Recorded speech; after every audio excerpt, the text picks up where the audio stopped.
Alors, exercice 8, on avait le circuit électrique du schéma suivant. Alors, on fermait l'interrupteur et on avait étudié, donc, vous voyez qu'on a un condensateur dans cette branche et on avait attendu que le condensateur soit entièrement chargé. Et on avait étudié le régime permanent la dernière fois. Donc, on va étudier le régime transitoire aujourd'hui. Donc, je vais mettre l'énoncé. Alors, dans le régime permanent, on avait calculé les courants, la charge du condensateur, la charge finale du condensateur, la différence de potentiel aux bornes du condensateur, l'énergie emmagasinée dans le condensateur et puis le bilan d'énergie. Alors maintenant, étude du régime transitoire, c'est ce qui s'est passé avant qu'on soit arrivé au régime permanent. Donc, le condensateur étant initialement entièrement déchargé, on ferme l'interrupteur à t égale 0 secondes. Donner l'équation différentielle qui régit l'évolution de la charge Q de t au cours du temps. Déterminer l'expression de Q de t. Au bout de combien de temps le condensateur est-il chargé à 99,9% et faire le bilan d'énergie du circuit. Alors, on retourne à notre TD. Alors, en régime transitoire, les courants, la charge sont des grandeurs qui sont en évolution, donc qui sont en train de varier au cours du temps. Donc, on va les noter différemment. La dernière fois, pour le régime permanent, on avait mis toutes les grandeurs en majuscules. En général, en régime permanent, les courants, on leur donne un nom avec des majuscules, les charges aussi. Et en régime transitoire, on met des minuscules pour bien montrer que c'est quelque chose qui est en train d'évoluer. D'accord? Alors, tout varie au cours du temps. On va leur donner des noms. Donc, I1 pour le courant qui passe dans la branche où il y a le générateur de force électromotrice E1.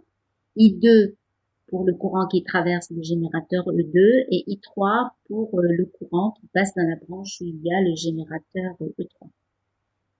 Alors Q, c'est la charge du condensateur et c'est une charge prise à un instant T, c'est-à-dire qu'elle est en train de varier. D'accord? Donc, l'état initial, c'était que le condensateur était entièrement déchargé. L'état final, c'est ce qu'on a étudié la dernière fois, c'est quand le condensateur est entièrement chargé. Et ce qu'on va étudier aujourd'hui, c'est ce qui s'est passé entre cet état initial où le condensateur n'avait pas encore de charge et l'état final où il est devenu complètement chargé et où il n'y avait plus de courant qui passait dans cette branche. Alors, j'ai donc les courants I1, I2, I3. Alors, l'essence avait été imposée dans l'énoncé. Hein. Et on va donc, on a un circuit à plusieurs mailles, donc on va appliquer les lois de Kirchhoff comme on a fait jusqu'à maintenant. Alors, première équation. Alors, vous remarquez qu'on a trois inconnus, I1, I2, I3 et la charge. Donc, je vais avoir besoin de 4 équations à 4 inconnus. D'accord? Bon, alors on y va. Première équation, ça sera l'équation au nœud. Alors, j'ai un nœud au point B, un autre au point F. Somme des courants entrants égale à somme des courants sortants. Donc, I1 plus I2 égale I3. Si je regardais le nœud F, somme des courants entrants, c'est I3, égale à somme des courants sortants, c'est I2 et I1, donc c'est exactement la même équation. Donc on l'écrit qu'une seule fois. I1 plus I2 égale I3. Ensuite, on va écrire la loi des mailles. On va l'écrire pour les deux mailles, les deux petites mailles. Alors la maille de gauche, je Je mets des lettres pour que vous voyez quel est le trajet que j'ai suivi sur cette maille. Donc c'est A, B, C, D, F, G, H, A. Donc j'écris la loi des mailles, donc je vais écrire que VA moins VA égale 0. Donc VA moins VB plus VB moins VC plus VC moins VD plus VD moins VF plus VF moins VG plus VG moins VH plus VH moins VA, tout ça égale 0. Alors on y va. VA moins VB, eh bien, c'est la différence du potentiel aux bornes de la résistance R qui est traversée par le courant I1 qui entre par A et qui sort par B. Donc, c'est R1, I1. VB moins VC, c'est la différence de potentiel aux bornes de cette résistance qui est traversée par le courant I2, mais il traverse R en entrant par C et en sortant par B. Donc, VB moins VC. Vous m'entendez pas?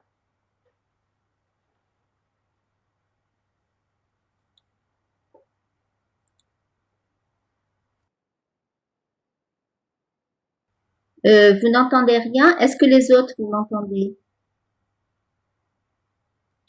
Est-ce que les autres m'entendent? Ah, il n'y a plus de son. Je vais, oui, alors tout le monde n'entend pas la même chose. Bon, je vais voir ça.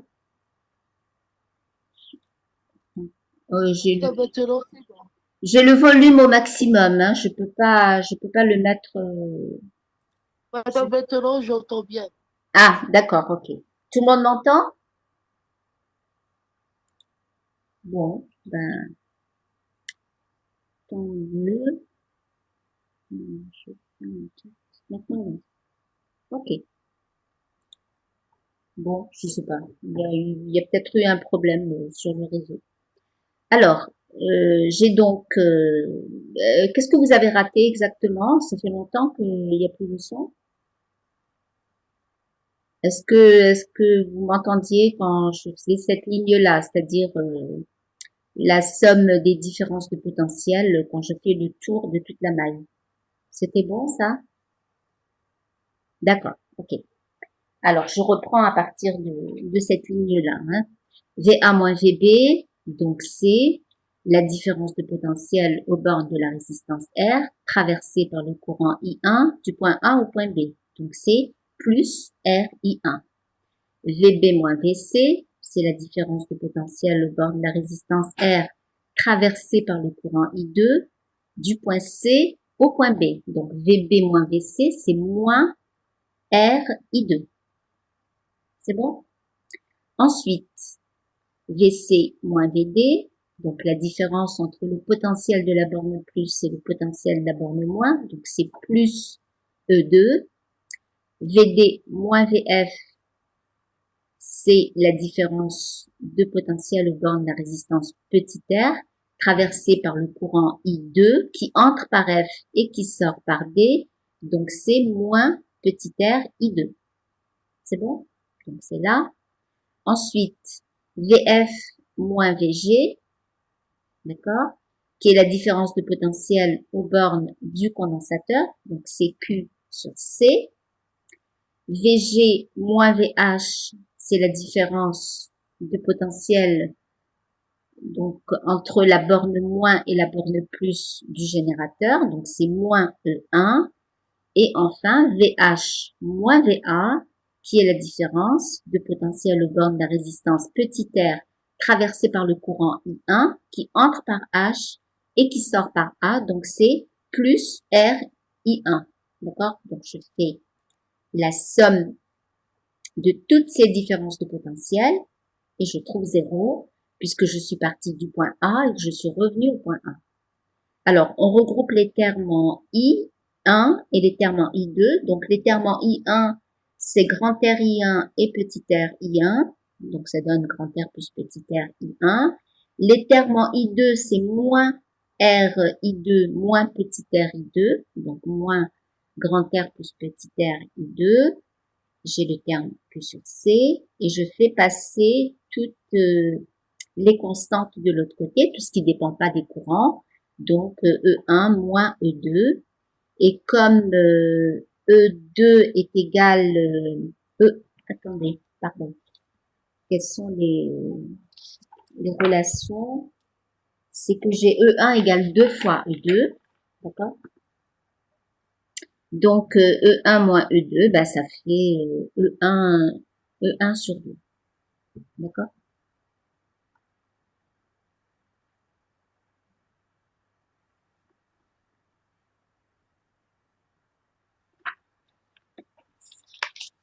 Je n'ai pas fait d'erreur. Oui, E2 est égal à E1 sur 2, donc c'est bon. Donc, ça fait E1 sur 2, c'est bon. Alors, maintenant, on va regarder la deuxième maille. Donc, j'ai refait le dessin pour pas qu'on soit obligé de remonter. Alors, la deuxième maille, le chemin que je suis sur cette maille, c'est B, I, J, F, D, C, B. D'accord? Donc, j'écris VB moins VI. D'accord? Je fais la somme de ces différences de potentiel. Alors, VB moins VI, c'est la différence de potentiel au bornes de la résistance, R, qui est traversée. Alors, tous les éléments de cette branche sont traversés par le courant I3. Donc, R est traversé par le courant I3, qui entre par B, qui sort par I. Donc, c'est plus R I3. VI moins VJ, c'est la différence entre le potentiel de la borne plus et le potentiel de la borne moins de ce générateur. C'est plus E3. VJ moins VF, c'est la différence de potentiel au borne de résistance petit r, traversée par le courant I3, qui entre par J, qui sort par F, donc c'est plus R I3. C'est bon jusque-là? Alors, VF moins VD, c'est la différence de potentiel au borne de la résistance petit r, qui est traversée par le courant I2, d'accord? Il traverse toute la branche. Il entre par F, il sort par D, donc c'est plus petit r I2. Plus VD moins VC, différence entre le potentiel de la borne moins et le potentiel de la borne plus de ce générateur, donc c'est moins E2, plus VC moins VB, la différence de potentiel au borne de la résistance R, traversée elle aussi par le courant I2, du point C au point B, donc c'est plus R I2. Alors là aussi, on regroupe les termes en I2, donc j'aurai grand R plus petit r I2, et les termes en I3, j'aurai grand R plus petit r I3, et de l'autre côté, je mets tout ce qui n'est pas une fonction des courants, donc je vais avoir E2 moins E3. Alors, sachant que E3 est égal à E1 sur 3, eh bien, ça me donne E2 moins E3 égale E1 sur 6. Voilà. Alors, jusque-là, je reviens sur les choses qu'on a écrites. Hein. On a écrit la loi des nœuds, première équation. Première loi des mailles, ça me donne la deuxième équation. Deuxième loi des mailles, la troisième équation. Mais j'ai 4 inconnus, donc il me manque une équation. Alors, cette équation, ça sera quoi? Eh bien, cette équation, ça sera une relation. Il faut qu'elle fasse intervenir la charge. Ça sera une relation entre l'un des courants et la charge du condensateur. Or, le courant qui passe dans la branche où il y a le condensateur, c'est le courant I1. Donc, je vais écrire la relation entre I1 et la charge du condensateur, qui va être I1 égale dQ sur dt. Donc ça sera ma quatrième équation. Ça va? Alors, nos 4 équations, je vous laisse les regarder. Donc, l'équation en nœud, les deux équations en maille et ma quatrième équation qui est une relation entre le courant dans la branche où il y a le condensateur et la charge du condensateur. Alors, il faut pas oublier notre objectif. Notre objectif, c'est d'arriver à écrire une équation différentielle qui me donne la charge, la manière de trouver la charge du condensateur. C'est-à-dire que dans la même équation, je dois avoir la dérivée de la charge par rapport au temps et je dois avoir la charge en fonction du temps. Donc, il va falloir que je me retrouve avec une seule équation. Donc, je vais faire le calcul habituel, c'est-à-dire que je vais éliminer les inconnues les unes après les autres jusqu'à ce que je me retrouve avec une seule équation à une inconnue qui sera la charge. D'accord? Alors, première chose que je vais éliminer, ça va être le courant I3, d'accord? Je vais remplacer I3 par I1 plus I2, c'est bon?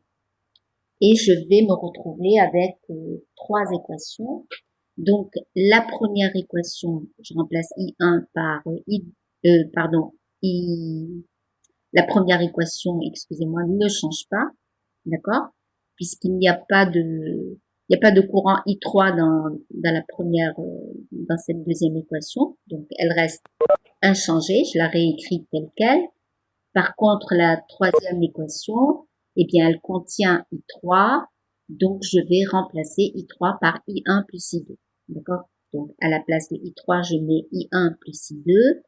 Ça veut dire que je vais avoir R plus petit r I2, plus R plus petit r I1, donc le voici, plus R plus petit r I2. Et comme j'avais déjà un terme R plus petit r I2, j'aurai deux fois le terme R plus petit r I2. Ça va? La troisième équation la quatrième équation qui ne contient pas I3 va rester inchangée. Donc, j'ai supprimé cette équation-là en remplaçant I3 par I1 plus I2. Cette équation ne change pas, celle-ci non plus. Il n'y a que celle-là qui a changé. J'ai remplacé I3 par I1 plus I2. Alors, j'ai trois équations. Eh bien, je dois encore éliminer une inconnue. Attention, il faut que je garde la charge comme dernière inconnue. Il faut que je me retrouve avec une équation à une inconnue qui est la charge. Alors, qu'est-ce que je fais? Eh bien, je vais éliminer. Alors, on regarde bien nos équations. Qu'est-ce qu'on a intérêt à éliminer? Est-ce qu'on va éliminer I1 ou est-ce qu'on va éliminer I2? Alors, vous pouvez me répondre.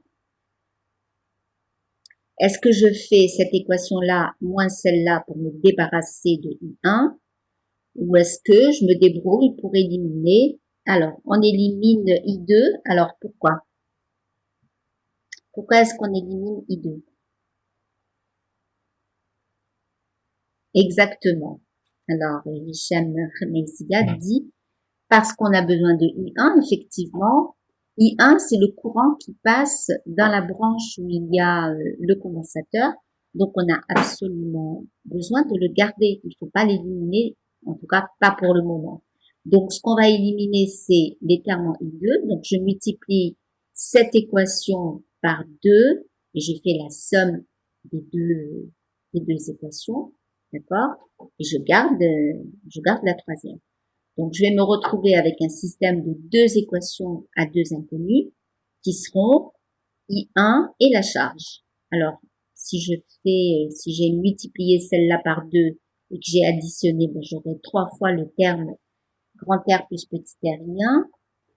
Ces deux termes-là vont disparaître. J'aurai deux fois Q sur C, d'accord? Et j'aurai 2 fois E1 sur 2 plus E1 sur 6, c'est-à-dire E1 plus 1 sixième de E1, donc 7 sixièmes de E1. Et ma deuxième équation, ce sera I1 égale dQ sur dt. Alors maintenant, tout ce qu'il me reste à faire, c'est de remplacer dans cette équation I1 par dQ sur dt, et je suis arrivée à mon équation différentielle dans laquelle apparaissent à la fois la dérivée de la charge et la charge. Voilà. Donc, mon équation différentielle, c'est 3 fois grand R plus petit r dQ sur dt. plus 2 fois Q sur C égale à 7 sixièmes de E1. Voilà. C'est bon? Alors ensuite, déterminer l'expression de la charge Q de T. Alors on doit résoudre cette équation différentielle. Alors on a déjà fait ça la dernière fois. Pour résoudre une équation différentielle, eh bien, on cherche la solution de l'équation sans second membre, on cherche une solution particulière et on fait la somme de deux solutions, ça nous donne la solution homogène, la solution générale. Alors, solution de l'équation sans second membre, eh bien, ça consiste à prendre notre équation différentielle et à mettre à la place du second membre, on met 0. D'accord?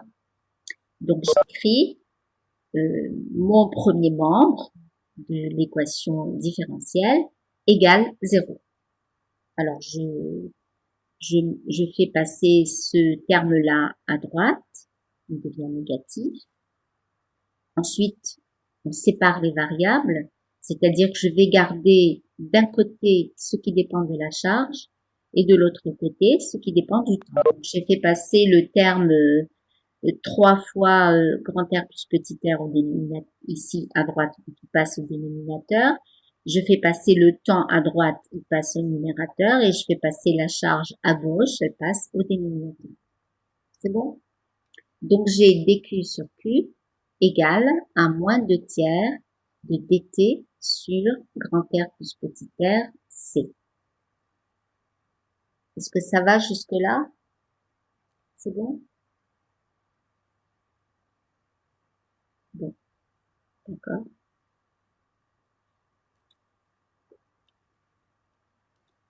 Alors on peut poser taux, mais c'est pas nécessaire. C'est juste pour avoir des expressions un petit peu plus légères. Hein. J'ai juste remplacé au dénominateur ce qu'on avait, c'était 3 grand R plus petit r c, et au numérateur j'avais ce terme 2. Alors je reviens hein, pour s'assurer. Voilà. Ce que j'ai appelé taux, c'est tout ce qui est là, d'accord? C'est-à-dire que j'écris que moins 2 tiers de dt sur grand R plus petit r c, c'est moins dt sur taux. Et ce que j'ai appelé taux, ça va être la constante de temps du circuit, et bien ça sera tout ça, c'est-à-dire 3 fois grand R plus petit r c divisé par 2. D'accord?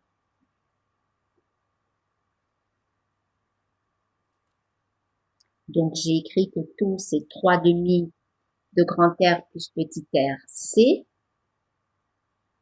Donc, je vais pouvoir écrire que dq sur dt, c'est moins dt sur taux. C'est juste histoire que mes équations soient un peu plus légères et ne pas avoir à traîner tout ce terme-là. Alors, on intègre. Alors, si on intègre les deux côtés, eh bien, j'aurai l'égalité entre les différentiels me donne l'égalité entre les fonctions à une constante près. Donc, je vais avoir l'intégrale de dq sur q, qui est log népérien de q, égale à l'intégrale de moins dt sur taux, ce sera moins t sur taux, plus la constante d'intégration. Donc, log de q égale à moins t sur taux plus ma constante d'intégration. Je passe aux exponentielles, donc l'exponentielle de log de q, c'est q, et l'exponentielle de moins t sur taux plus a, c'est l'exponentielle de moins t sur taux multiplié par l'exponentielle de a. Et comme a est une constante, eh bien son exponentielle est une constante, et cette constante, je l'appelle b. Donc j'ai q égale b exponentielle moins t sur taux. C'est bon? Ça, c'est la solution de l'équation sans second membre. Maintenant, je cherche la solution particulière. La solution particulière, eh bien, elle est toujours de la même forme que que le second membre de mon équation différentielle. Donc, je reviens à mon équation différentielle. Je regarde mon équation différentielle, la voici. Hein. Eh bien, le second membre de cette équation, c'est une constante. Donc, la solution particulière est obligatoirement de la même forme que le second membre. Ça sera une constante. Donc, j'écris que ma solution particulière, elle ne peut être que constante parce qu'elle est de la même forme que le second membre de mon équation différentielle. Et comme c'est une solution de l'équation différentielle, eh bien, elle doit pouvoir s'appliquer à l'équation différentielle. Donc, je réécris mon équation différentielle en mettant que QP est une solution. D'accord? Alors, quand je regarde mon équation différentielle dans laquelle j'ai mis ma solution particulière, eh bien, j'ai posé que QP était constante. Donc, ça veut dire que la dérivée de QP va être nulle. Et ça veut dire que ce terme-là va disparaître. Je n'aurai que 2 QP sur C égale à 7 sixièmes de E1. Eh bien, ça veut dire que QP, c'est 7 sixièmes de E1 multiplié par C divisé par 2. C'est-à-dire que QP, c'est 7 douzièmes de CE1. Ça va? Voilà pour la solution particulière. Alors, la solution générale, eh bien, c'est toujours la solution de l'équation sans second membre plus la solution particulière. Donc, la solution d'équation sans second membre, j'ai trouvé B exponentielle moins T sur taux. Et la solution particulière, j'ai trouvé 7 douzièmes de CE1. D'accord? Donc, tout ce qui me reste à faire maintenant, c'est de trouver la valeur de cette constante. Alors, je sais que à t égale 0, eh bien, le condensateur était entièrement déchargé. C'est dans l'énoncé, d'accord? Alors, étude du régime transitoire, le condensateur étant initialement entièrement déchargé, on ferme l'interrupteur K à t égale 0. Je sais qu'à t égale 0, la charge est nulle, d'accord? Donc j'écris 0 égale B exponentielle de 0, c'est-à-dire 1. Donc 0 égale B plus 7 douzièmes de CE1, et bien ça veut dire que B est égal à moins 7 douzièmes de CE1. Alors, quand je remplace ici B par moins 7 douzièmes de CE1, eh bien, je peux mettre 7 douzièmes de CE1 en facteur. Je vais avoir donc 7 douzièmes de CE1, facteur 2, 1, et ici, moins exponentielle, moins T sur 2. Donc, voici la charge en fonction du temps. Donc, Q égale 7 douzièmes de CE1, c'est-à-dire que la charge finale du condensateur, c'est 7 douzièmes de CE1.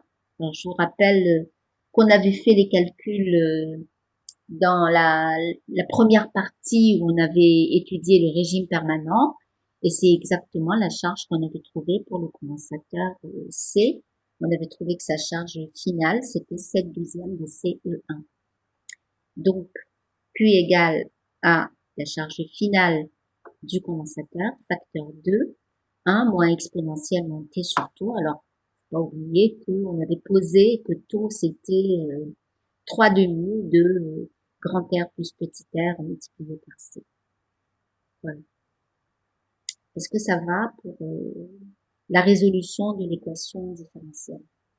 C'est bon? D'accord. Merci Lina. Alors, question 3. Au bout de combien de temps est-ce que le condensateur est chargé à 99,9%? Alors, eh bien, on cherche l'instant, on va appeler cet instant-là T0, hein, l'instant où le condensateur arrive à 99,9% de sa charge. de sa charge, oui, finale. Donc j'écris que cet instant T0, il est tel que la charge finale qui est 7/12 de CE1, elle est atteinte à 99,9%. C'est-à-dire, si vous divisez 99,9, si vous divisez par 100, ça vous fait 0,999. D'accord? C'est bon? Alors, j'ai donc à l'instant T0, ben j'applique, je mets que ça, cette situation-là, on y arrive à l'instant T0. Donc, 7/2 de CE1, facteur 2 exponentielle, j'écris ma charge à l'instant T0. Ma charge à l'instant T0, eh bien, c'est la charge finale multipliée par 1 moins exponentielle moins T0 sur 2. C'est exactement ce que je viens d'écrire. Alors, donc, égal à 99,9% de la charge finale. Alors, ce qu'on constate, c'est que mon 7/2 de CE1 apparaît des deux côtés. Donc, je dois avoir l'égalité entre le contenu de la parenthèse et 0,999. Alors, ça veut dire que l'exponentielle de moins t sur tout, si je fais passer à droite et le 0,999 à gauche, je vais avoir exponentielle de moins t0 sur tout égale à 0,001, c'est-à-dire 10 moins 3. C'est bon? Et je peux inverser. Si j'ai l'égalité entre l'exponentielle moins t0 sur tout et 10 moins 3, et bien si j'inverse, j'aurai l'égalité entre l'exponentielle de t0 sur tout et 10 puissance 3. Alors ensuite, je passe au log. Je vais avoir log de exponentielle de t0 sur tout, c'est-à-dire de t0 sur tout, d'accord? Et de l'autre côté, le log de 10 à la puissance 3, c'est 3 log de 10. Donc t0, c'est 3 fois taux multiplié par log de 10. Or, taux, c'était 3 fois grand R plus petit r, c sur 2, d'accord?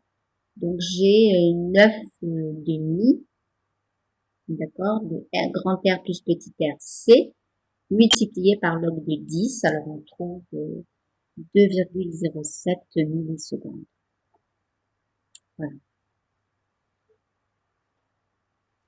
C'est bon?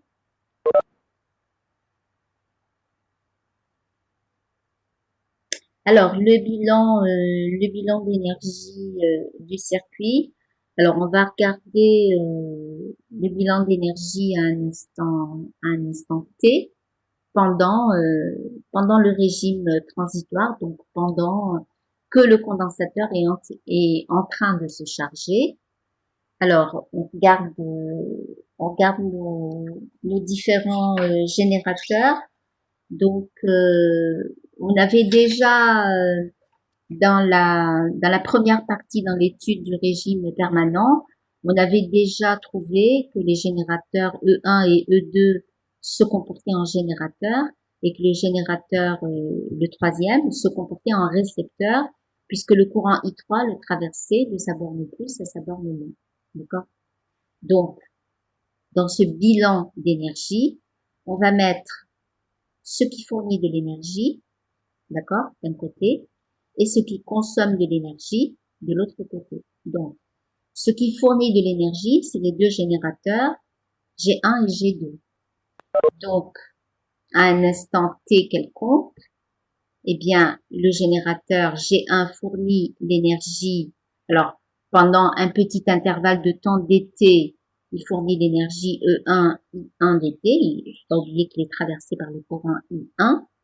Donc, à un instant t, eh bien, je fais la somme entre 0 et t de E1, I1 dt. Ça, c'est l'énergie qui est fournie par le générateur G1 entre l'instant 0 où j'ai fermé l'interrupteur et l'instant t où je suis en train de faire le bilan. D'accord?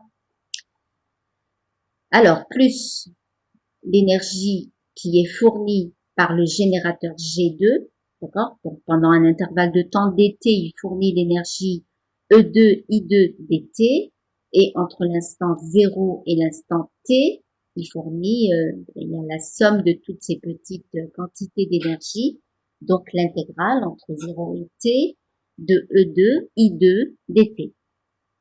Alors, de l'autre côté, alors ça c'est ce qui fournit de l'énergie. De l'autre côté, on va mettre tout ce qui consomme de l'énergie. D'accord? Alors, ce qui consomme de l'énergie, c'est le générateur G3 qui reçoit, qui se comporte en un récepteur, d'accord? Et qui va donc consommer l'énergie pendant un petit intervalle de temps dt, une énergie, alors, qui sera le produit de sa force contre-électromotrice, donc E3, I3 dt, et entre l'instant initial et l'instant t, eh bien, ça sera l'intégrale entre 0 et t de E3, I3 dt. Ça va? Maintenant, eh bien, il y a toutes les résistances qui vont dissiper de l'énergie qui va être perdue sous forme de chaleur que je dois prendre en compte. Alors, si vous regardez votre circuit, eh bien, le courant I1, il traverse la résistance grand R et la résistance petit r. Donc, j'applique la loi de Joule, d'accord? Pour le courant I1, le courant I1 traverse grand R plus petit r, d'accord? Donc, dans la branche où il y a le courant I1, vous avez les deux résistances grand R et petit r.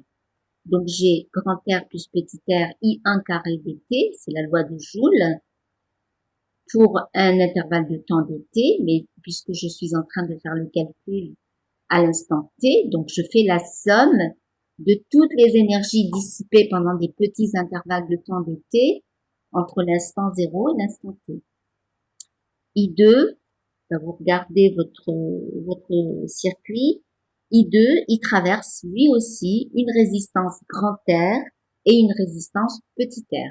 Donc je vais avoir la somme entre 0 et t de grand R plus petit r I2 carré dt.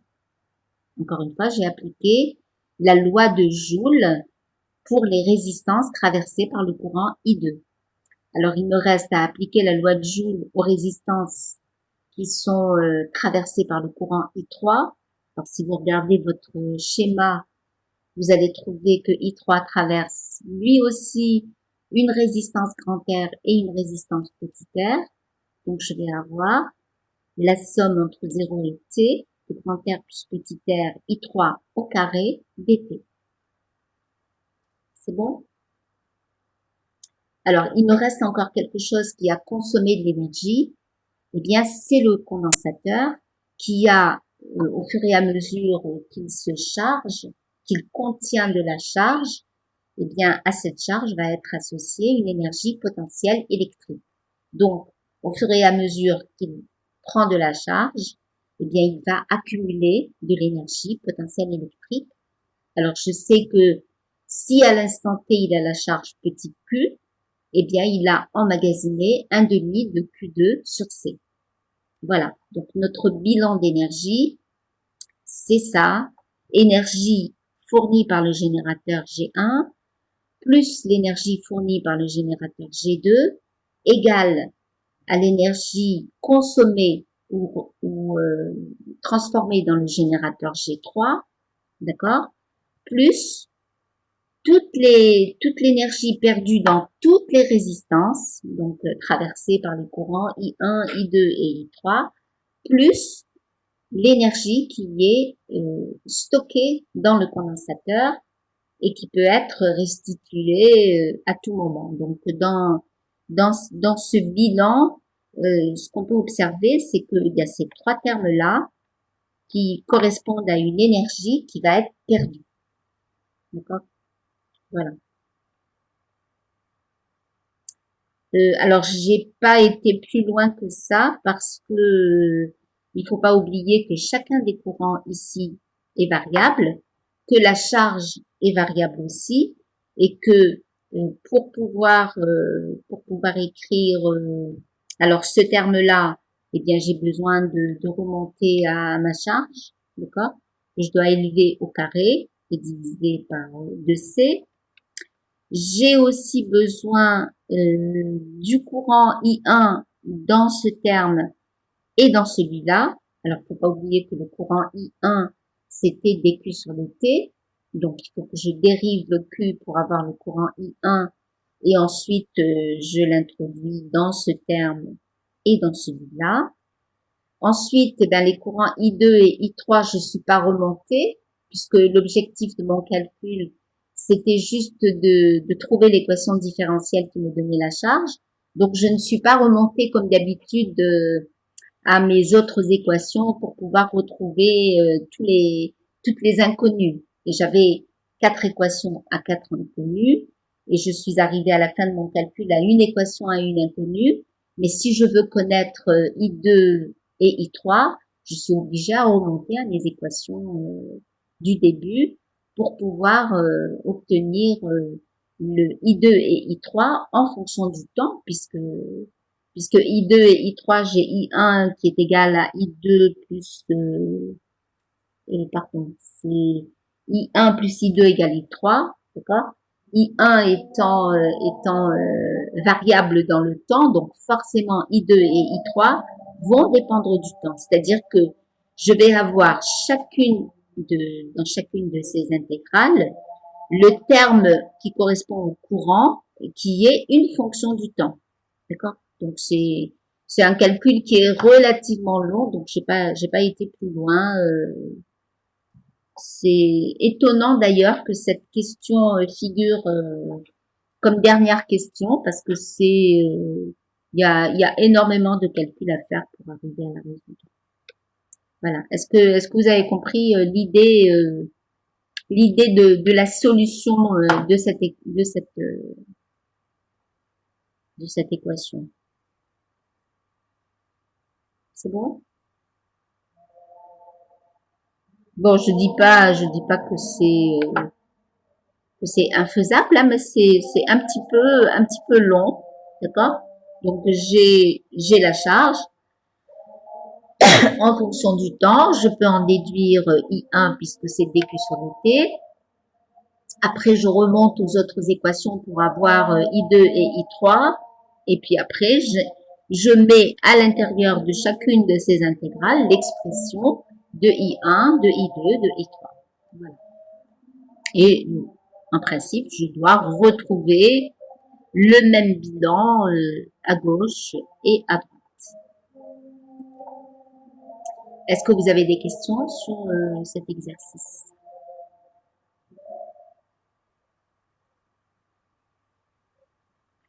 Bon. Alors, l'exercice 9, on l'avait traité la dernière fois. Alors, on va passer à l'exercice 10.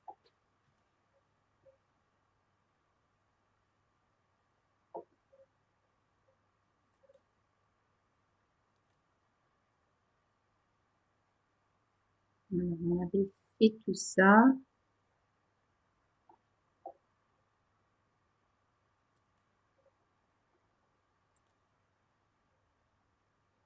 Voilà. Alors, exercice 10. Alors, je vous remets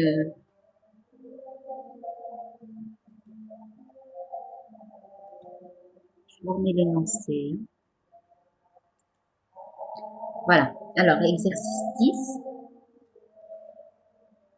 Le circuit de la figure ci-contre est constitué d'un générateur de force électromotrice E, de deux résistances R1 et R2, de trois condensateurs C1, C2, C3 et d'un interrupteur K. Alors, ça simplifiera beaucoup nos expressions. R1 égale R2 égale R et C1 égale C2 égale C3 sur 2 égale à C. C'est-à-dire que C1 et C2 sont égales à C et que C3 est égal à 2C. C'est bon? Alors, régime permanent. L'interrupteur K étant fermé, on attend que les condensateurs soient entièrement chargés. Donner les intensités des courants dans les différentes branches du circuit. Déterminer la capacité du condensateur équivalent à l'association des trois condensateurs C1, C2, C3 exprimez-la en fonction de C. Déterminer la charge Q1 du condensateur de capacité C1 ainsi que la tension V1 à ses bornes. En déduire les charges Q2 et Q3 des deux autres condensateurs. Alors, on reviendra à l'énoncé quand on sera arrivé au régime transitoire.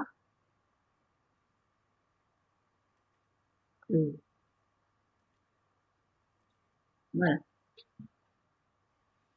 Alors, régime permanent. Première question. Donner les intensités des courants dans les différentes branches du circuit. Alors, j'ai donné un nom à chacun des courants susceptibles de passer dans chacune des branches. Donc, j'ai appelé celui-là I1, I2, I3, I4 et I5. D'accord? Alors, ce qui va se passer, c'est que on vous dit que les condensateurs sont entièrement chargés. Eh bien, ça veut dire qu'il n'y a pas de courant qui passe dans la branche où il y a chacun de ces condensateurs. D'accord? Donc, ça veut dire que le courant I3 est égal à 0. Ça veut dire que I4 est égal à 0. Ça veut dire que I5 est égal à 0. Ça va? Alors, je vous rappelle que pour qu'un condensateur se charge, il faut qu'il y ait des charges qui arrivent sur l'armature positive du condensateur et d'autres charges qui repartent de l'armature négative du condensateur. Donc, il faut qu'il y ait, pour que le condensateur ait sa charge qui varie, il faut qu'il y ait un courant qui traverse la branche où se trouve le condensateur. Donc, si on vous dit qu'il est complètement chargé, eh bien, ça veut dire qu'il n'y a plus de courant qui passe dans cette branche. Donc, pas de courant dans la branche où il y a C1, donc I3 égale 0. Pas de courant dans la branche où il y a C2, I4 égale 0. Et pas de courant dans la branche où il y a C3, I5 égale 0. Alors, ça veut dire quoi? Ça veut dire que I1 est égal à I2, puisque le courant I3, ici j'ai un nœud, si en situation normale, en situation transitoire, j'aurais dû avoir I1 égale I2 plus I3, mais puisque I3 égale 0, ça veut dire que I1 égale I2. D'accord? Donc, je vais pouvoir dire que R1 I1 plus R2 I2 moins E égale 0. J'écris la loi des mailles. Hein? Donc, si je mets un point A, B, C, je vais avoir VA moins VB plus VB moins VC plus VC moins VA égale 0. C'est-à-dire R1 I1 plus R2 I2, mais I2 égale I1, donc R2 I1 moins E égale 0. Donc j'écris que R1 plus R2 multiplié par I1 égale à E, c'est-à-dire que I1 égale I2 égale à E sur R1 plus R2. Et comme R1 est égal à R2 égale à R, je vais avoir E sur 2R. C'est bon?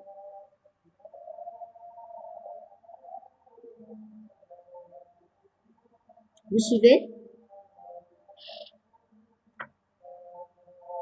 Bon.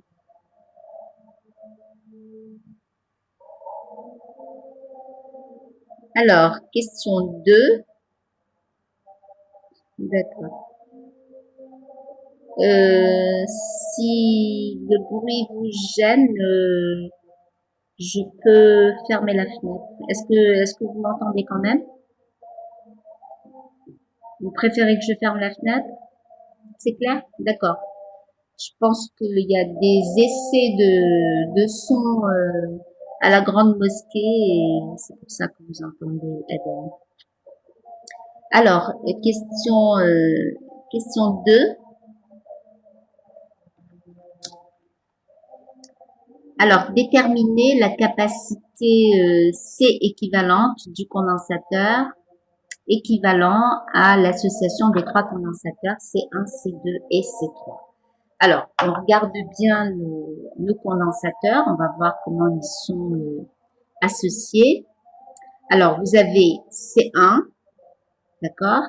qui est en série avec le condensateur équivalent à C2 avec C3. Alors C2 et C3 sont en parallèle et leur condensateur équivalent est en série avec C1.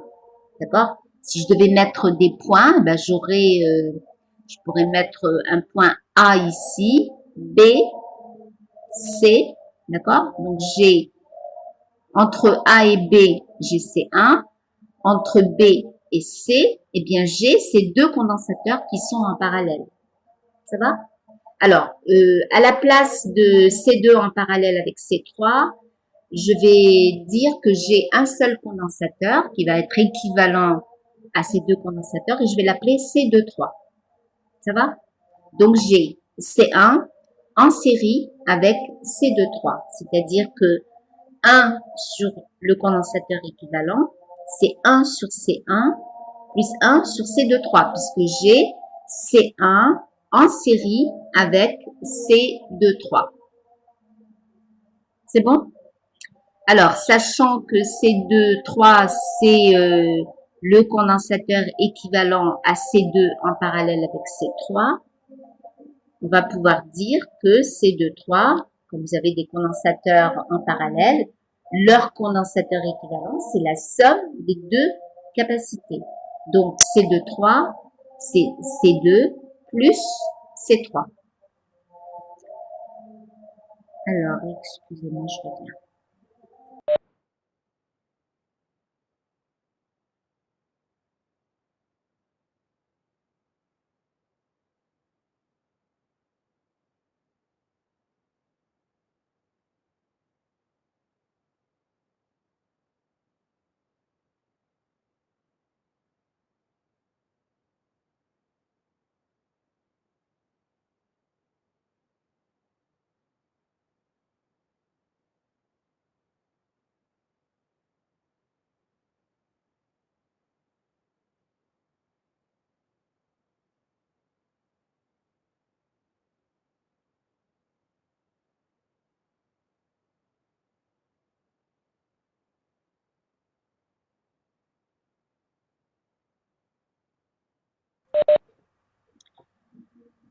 Alors, on reprend donc notre association de condensateurs. Donc, j'ai C1 en série avec C23, C23 étant le condensateur équivalent à C2 en parallèle avec C3, C2 en parallèle avec C3, donc C23, c'est la somme des deux capacités C2 et C3, et C1 en série avec C23, ben ça a comme capacité CE équivalent, C équivalent. Donc, je vais dire que 1 sur C équivalent, c'est 1 sur C1 plus 1 sur C23, sachant que C23, c'est C2 plus C3. Donc, je remplace. J'ai 1 sur C équivalent égal à, je réduis au même dénominateur, d'accord? Donc, à la place de C23, je mets C2 plus C3. Donc, je vais avoir 1 sur C1, donc multiplié par, pour avoir le dénominateur commun, C1 multiplié par C2 plus C3, je dois multiplier ce terme-là par C2 plus C3 et ce terme-là par C1. Donc, j'ai C1 plus C2 plus C3 sur C1 facteur de C2 plus C3, mon dénominateur commun. Alors, mon condensateur a pour capacité, mon condensateur équivalent a pour capacité, j'inverse, hein, C équivalent, eh bien, ça sera C1, C2 plus C3 sur C1 plus C2 plus C3. Je remplace maintenant les capacités. Je sais que C1 et C2, c'est C, et que C3, c'est 2 fois C. Donc, je remplace. J'ai C qui se simplifie, et je vais avoir C plus 2C sur 4, donc 3C sur 4. Donc, la capacité du condensateur équivalent, c'est 3 quarts de C. Est-ce que c'est clair,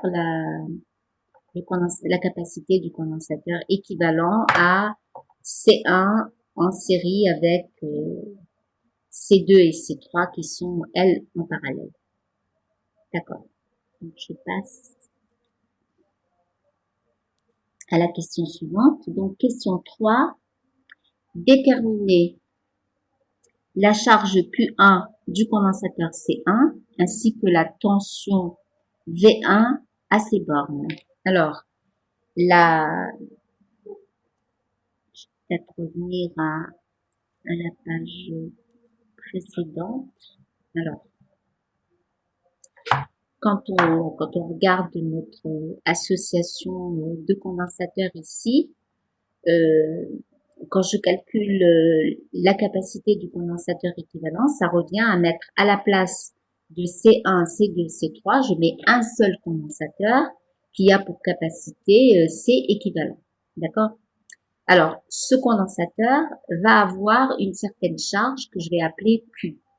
Or, quand on a fait nos associations de condensateurs dans le chapitre conducteurs et condensateurs, qu'est-ce qu'on a vu?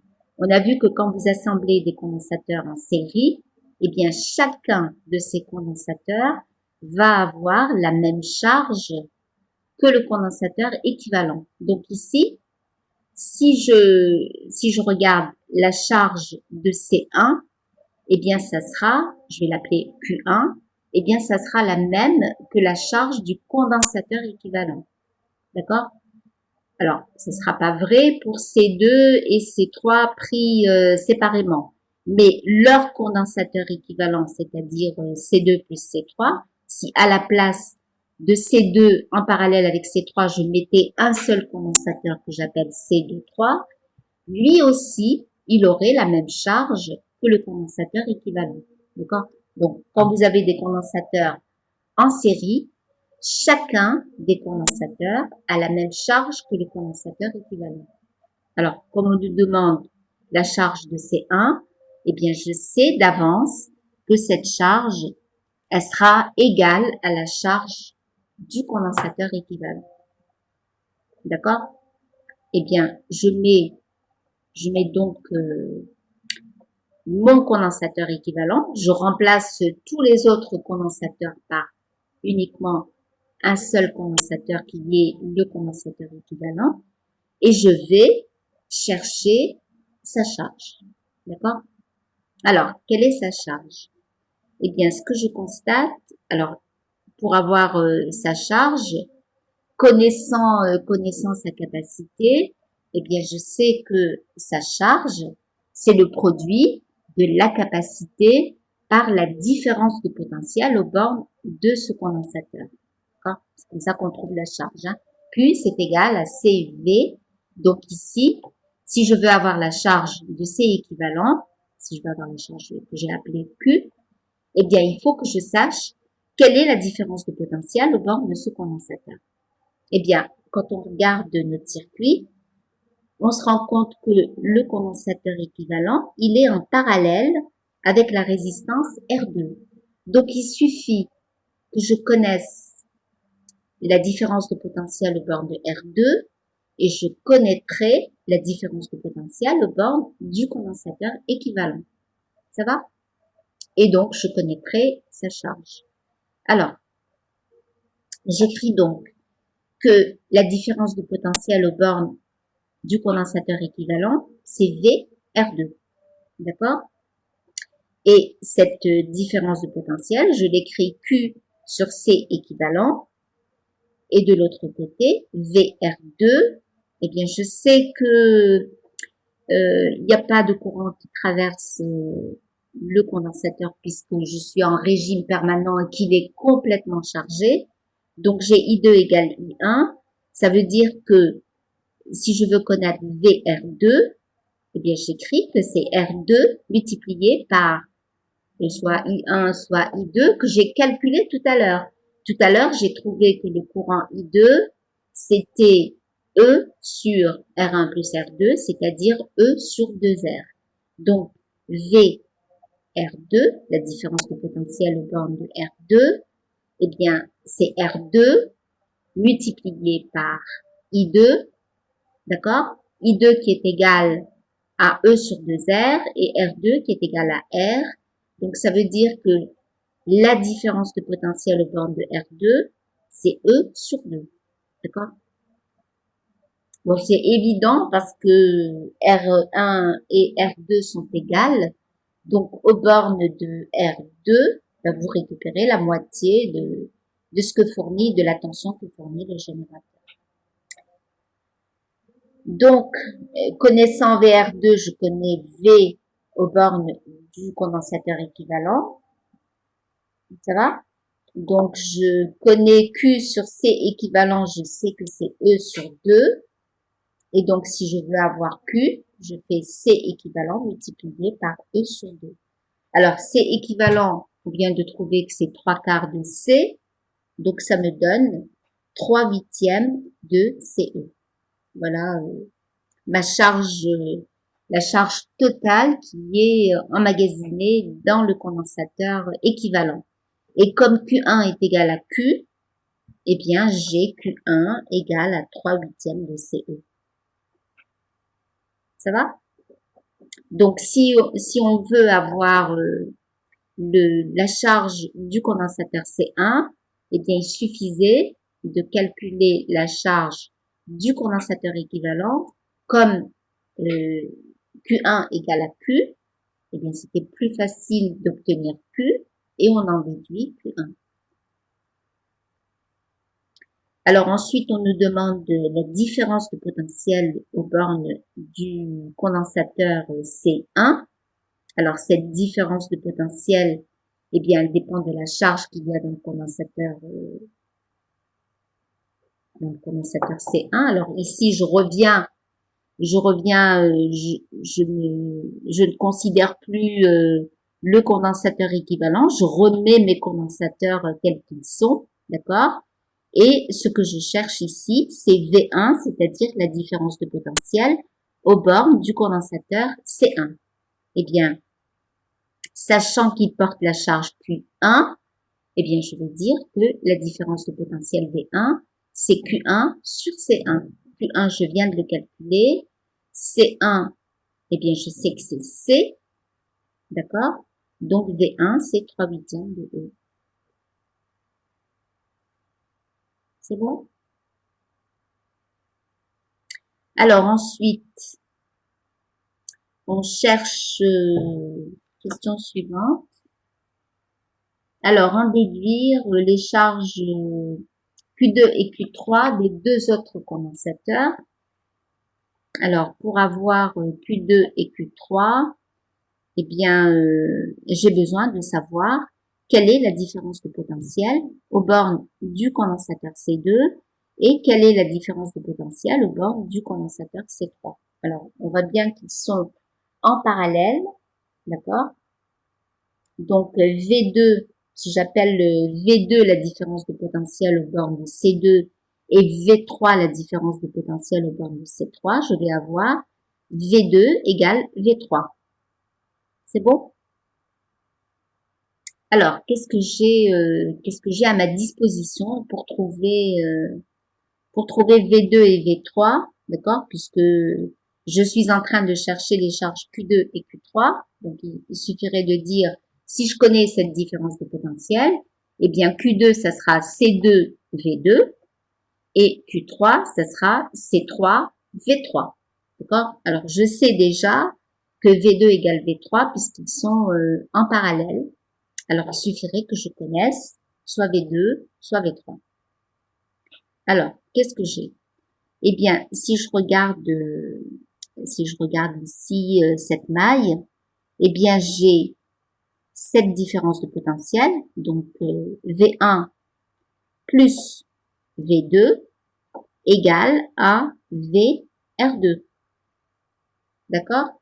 Si je vais mettre des lettres, hein, A, B, C. Donc, j'ai VA moins VB, c'est V1, plus VB moins VC, c'est V2, ça va? Plus VC moins VA, c'est moins VR2, puisque VR2, c'est R2 multiplié par I2, et que moi, je viens de chercher VC moins VA, c'est-à-dire moins R2 I2. C'est bon? Ma tension VR2, je l'ai calculée tout à l'heure. J'ai trouvé que c'était E sur 2. D'accord?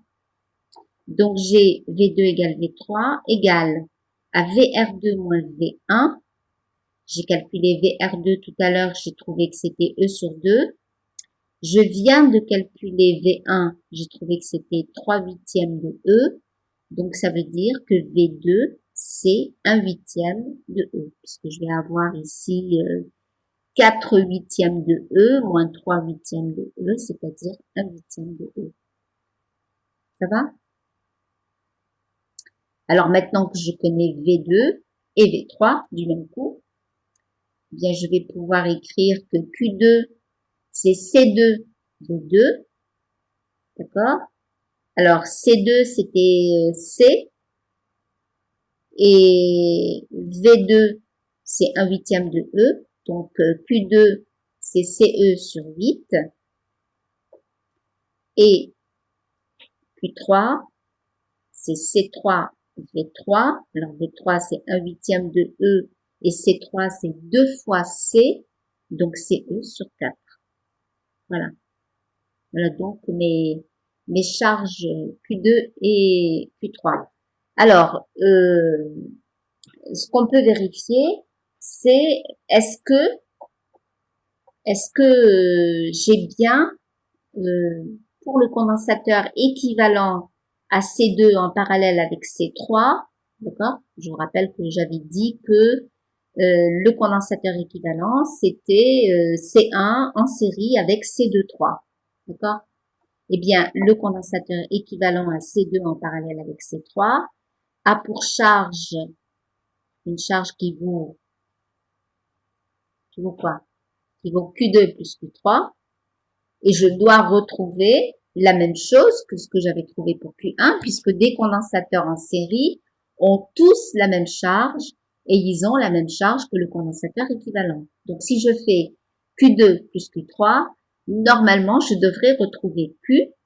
Ça va? Eh bien, je fais la somme de Q2 plus Q3. J'ai 1 huitième plus un quart de CE. Un quart, c'est 2 huitièmes. Donc, si je fais la somme, ça va me faire 3 huitièmes. Est-ce que c'est bien Q? Eh bien, oui. Q, c'est bien 3 huitièmes de CE. Donc, tout va bien. J'ai pas fait d'erreur. Ça va?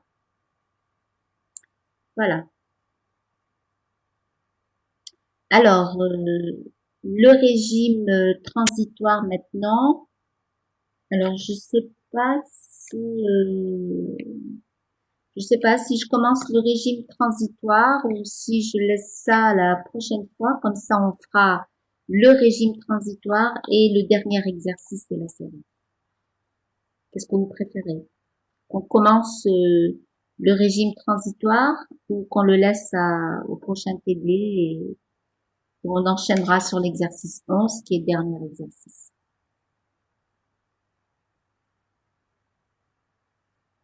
Vous préférez qu'on continue?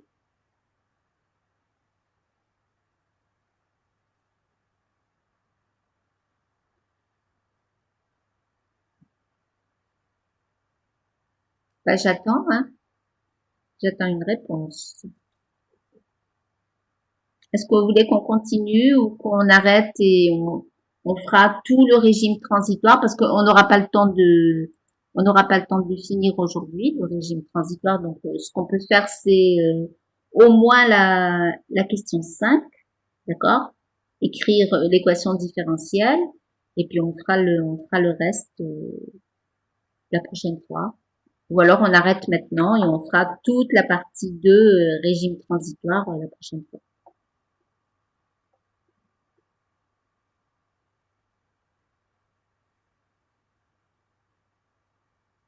Bon, bah si j'ai pas de réaction, je continue, hein.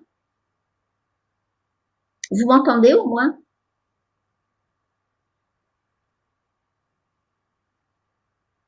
Nous entendons. D'accord, ok.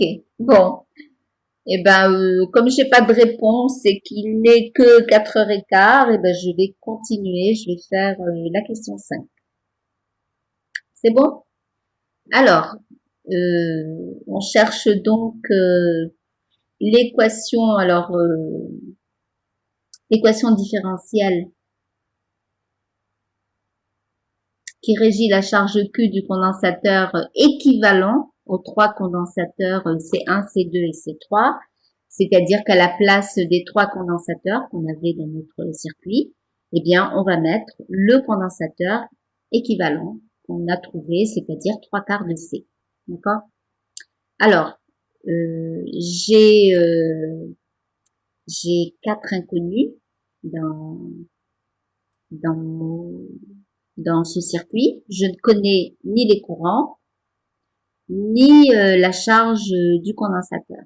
D'accord? Donc, je vais appliquer les lois de Kirchhoff. Loi des nœuds, ben, j'ai somme des courants entrants égale somme des courants sortants. Donc, ce qui entre, c'est I1, ce qui sort, c'est I2 et I3.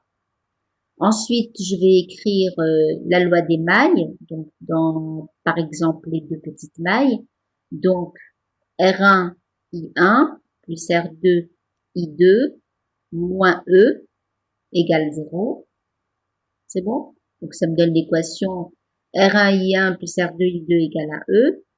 Deuxième maille, eh bien, je vais écrire que Q sur C équivalent moins R2I2 égale 0. D'accord? J'écris que la différence de potentiel, si j'appelle ce point-là A, B, donc A et B, j'écris VA moins VB plus VB moins VA égale 0. Donc Q sur C équivalent moins R2I2 égale 0. Alors, je n'ai que 3 équations alors que j'ai 4 inconnues. Donc, je vais en ajouter une quatrième équation. Et cette quatrième équation, eh bien, me donnera une relation entre la charge et le courant qui passe dans la branche où il y a le condensateur. Eh bien, le courant dans la branche où il y a le condensateur, c'est I3. Donc, j'écris que I3, c'est dQ sur dt. Ça va? Alors maintenant, je procède comme d'habitude, c'est-à-dire que je vais éliminer les inconnues les unes après les autres jusqu'à ce que je me retrouve avec une seule équation à une inconnue dans laquelle il n'y a que la charge. Cette inconnue sera la charge. C'est-à-dire que j'aurai obtenu mon équation différentielle. Alors, on élimine I1, c'est-à-dire que je me retrouve avec 3 équations.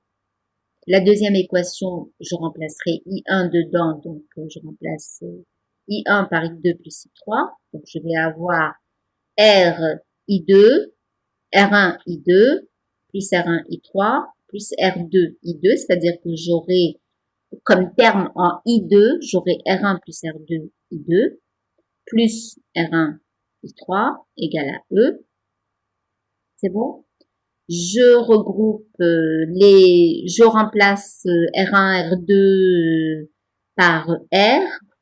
Donc, j'aurai R plus R, donc 2R I2 plus R I3 égale à E. C'est bon? Alors, ma deuxième équation au maille ne change pas. D'accord? Je vais juste remplacer C équivalent par sa valeur en fonction de C. J'avais trouvé que c'était 3/4 de C. Donc, j'écris que 4Q sur 3C moins R I2 égale 0. Et je garde ma quatrième équation. Je n'y touche pas pour le moment. C'est bon? Alors, ensuite, je viens de me retrouver avec une première équation où il y a I2 et I3, une deuxième équation où il y a la charge et I2, et une troisième équation où il y a I3 et Q. Alors, je dois encore éliminer l'une des variables, alors l'une des inconnues. Donc, ce que je vais éliminer, faut pas oublier que I3, c'est le courant qui passe dans la branche où il y a le condensateur. Donc, j'ai pas intérêt à éliminer I3. Ce que je vais éliminer, eh bien, ça va être le courant I2 plutôt, d'accord? Eh bien, je regarde mes équations j'ai le terme 2R I2 ici et moins R I2, eh bien, j'ai tout intérêt à multiplier celle-là par 2, d'accord, et faire la somme des deux équations. C'est bon? Donc, je vais avoir 2R I2 moins 2R I2, donc ça va partir. C'est bon? R I3 plus, alors j'ai multiplié celle-ci par 2, hein, plus 8 tiers de Q sur C égale à E plus 0, donc E. Alors, je vais à la ligne suivante. Donc, j'ai RI3 plus 8 tiers de Q sur C égale à E. Et ma dernière équation, I3 égale dQ sur dt, à laquelle j'ai pas encore touché. Donc maintenant, eh bien, je vais éliminer cette équation en remplaçant dans, dans l'équation qui me restait ici, I3 par dQ sur dt, et j'obtiens mon équation différentielle R dQ sur dt plus 8 tiers de Q sur C égale à E. Voilà. Donc j'ai obtenu mon équation différentielle qui me permettra de calculer la charge du condensateur en fonction du temps. Voilà. Donc on fera la résolution de l'équation différentielle la prochaine fois. Est-ce que vous avez des questions?